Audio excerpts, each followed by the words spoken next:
Memo આપશું 500 થશે, memo નહીં આપો 2 પ્રકારની સ્કીમ. મેમો દો તો 500 થાય છે, તમને ચોઈસ તમારી. બોલો મેમો લેવો છે નથી લેવો તો 200 માં પછી.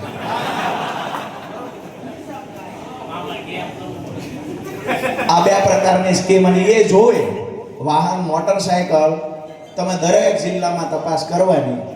બધા અધિકારી ખરાબ છે એવું નથી કહેતા, પણ માથે ફાળિયું બાંધેલું હોય દાદાની જેમ સોરણી પહેરી હોય એટલે એ તો શેટેથી નજરે પડે. આડો ઊભો રહી જાય જાણે આતંકવાદી આવતો એમ રોડ ઉપર થોડી પોલીસ વાળો આવી જાય. ઊભી રાખો ઊભી રાખો ઊભી રાખો. બોલો કે શું લાયસન્સ આપે પીયુસી. દાદાને ખબર જ નથી પીયુસી એટલે શું છે.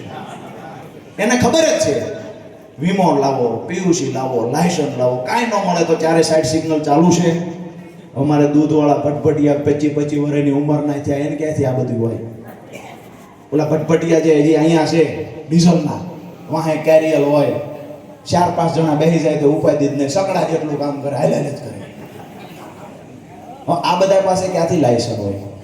સીધી વાત એ છે કે ક્યાંક ને ક્યાંક ગરીબોને, ખેડૂતોને પોલીસ લૂંટી રહી છે, પોલીસ હેરાન કરી રહી છે.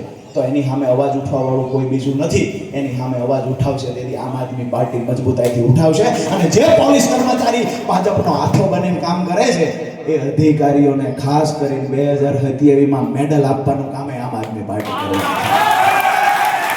બીજી વાત